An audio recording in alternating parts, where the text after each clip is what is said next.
সবাই কিন্তু আচার খেতে ভালোবাসে।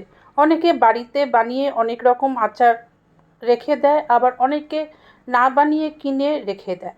আমি আজকে একটা আচার শেখাতে চলে আসলাম। সেই আচারটা দেখলে আপনাদের মনে হবে না বাড়িতে বানিয়ে নিই। ছোট থেকে বড়রা কিন্তু আচারটা পছন্দ করবে, তবে একটু ঝাল ঝাল হবে, বাচ্চারা নাও খেতে পারে, তবে এর মধ্যে টক থাকবে বলে বাচ্চারা কিন্তু খেতে পারবে। আর এই আচারটা একবার বানিয়ে রাখলে আপনারা 6 মাস থেকে 9 মাস বা বেশি করে বানালে 1 বছরও আপনারা রেখে খেতে পারবেন। কিন্তু এটা রোদেও দেওয়ার ঝামেলা নেই। আর আপনাদের খুব সহজভাবে আমি এই আচারটা বানানো দেখাবো। আশা করি আপনাদের কাছে এই আচারটা কিন্তু ভালো লাগবে। আর লঙ্কা তো এখন খুবই ভালো মতন পাওয়া যাচ্ছে সস্তায়, সুতরাং বানাতে আপনাদের কোনো কষ্ট হবে না। আপনারা কিন্তু এই আচারটা একবার বানিয়ে খেয়ে দেখুন, তারপর এর স্বাদ এতখানি পাবেন যে অনেক লঙ্কা এনে এই আচারটা বানিয়ে ফেলবেন। তখন মনে হবে না, এই আচারটাই বেশি করে বানিয়ে রাখি এবং সারা বছর ধরে খেতে থাকি।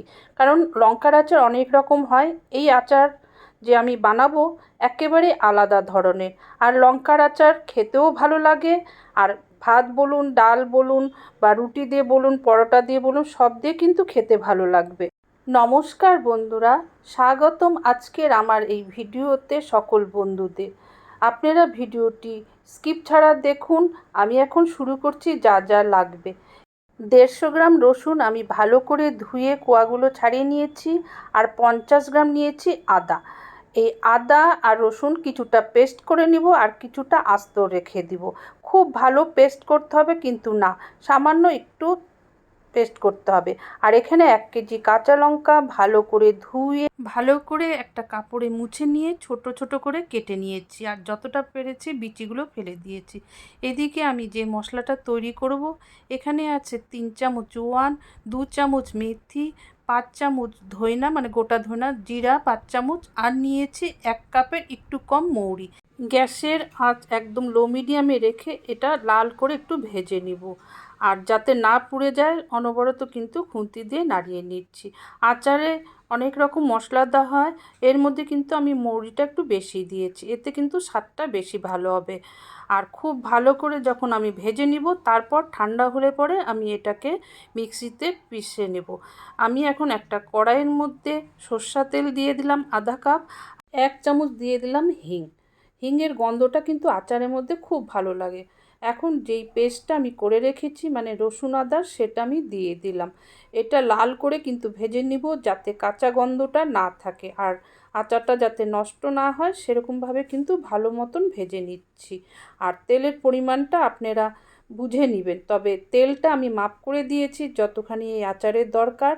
আর বেশি দিতে লাগবে না এই তেল আচারের মধ্যে। এখন অনবরত যখন আমার নাড়ানো হয়ে গেছে, তখন আমি দিয়ে দিচ্ছি 3 চামচ হলুদ, 3 চামচ লবণ দিয়ে দিলাম, সাদা লবণ।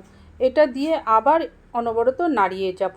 আর লবণটা কিন্তু আপনারা বুঝে দিবেন, যেরকম আচার বানাবেন সেরকম কিন্তু লবণটা দিয়ে দিবেন।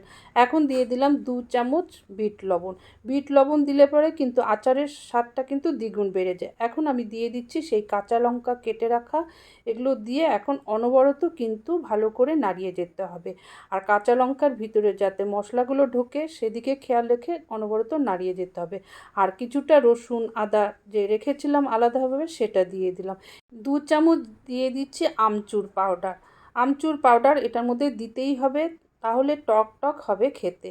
এখন আবার অনবরত নাড়িয়ে যাচ্ছি। আপনারা কিন্তু ফলো করুন কি কি দিচ্ছি পরপর সেটা কিন্তু।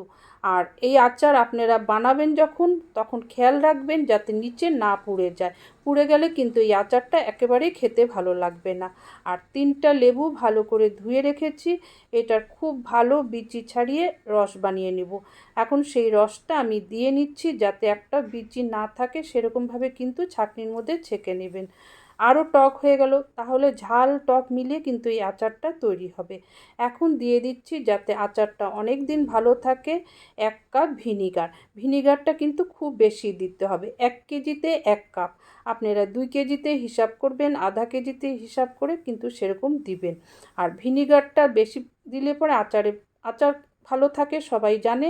এখন দিয়ে দিলাম সেই ভাজা মশলাটা, মানে যেই মশলাটা আমি প্রথমে দেখিয়েছি সেটা গুঁড়া করে রেখেছি সেটা দিয়ে দিচ্ছি। একবারে আমি দিব না, অল্প অল্প করে দিচ্ছি আর নাড়িয়ে যাচ্ছি।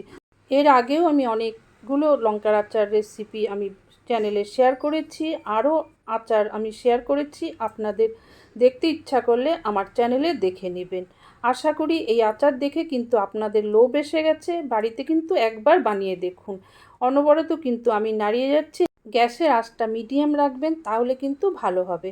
বেশি করলে পরে আবার জ্বলে যাওয়ার হবে, আর অল্প রাখলে পরে দেরি হবে বানাতে। মোটামুটি আমার এটা তৈরি হয়ে গেল। এখন এটা ঠান্ডা হবে, যার জন্য আমি একটা পাত্রে রেখে দিচ্ছি। তারপর ঠান্ডা হলে আমি বোতলে ভরে রাখবো। লাইক যারা দেননি, লাইকটা কিন্তু দিয়ে নিন।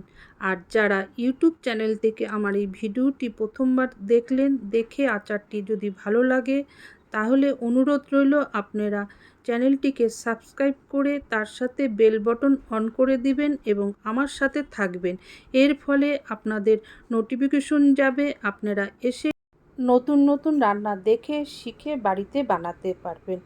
আর লাইক তো নিশ্চয়ই দিবেন, কমেন্ট করবেন কেমন লাগলো। আর যদি খুব ভালো লেগে থাকে আপনাদের পরিচিত আত্মীয় বন্ধু বান্ধবের মাঝে শেয়ার করে দিবেন, তারাও দেখে শিখে বাড়িতে বানাতে পারবে। আর যারা ফেসবুক পেজ থেকে ভিডিওটি দেখলেন, দেখে যদি ভালো লাগে তাহলে কিন্তু পেজটিকে ফলো করে দিবেন, সবার মাঝে শেয়ার করে দিবেন, তারাও দেখে শিখতে পারে। আর লাইক তো নিশ্চয়ই দিয়েছেন, কমেন্ট করতে কিন্তু ভুলবেন না। আজকের মতো আমি বিদায় নিচ্ছি। আবার ঠিক সময় নতুন কোনো রেসিপি নিয়ে চলে আসব।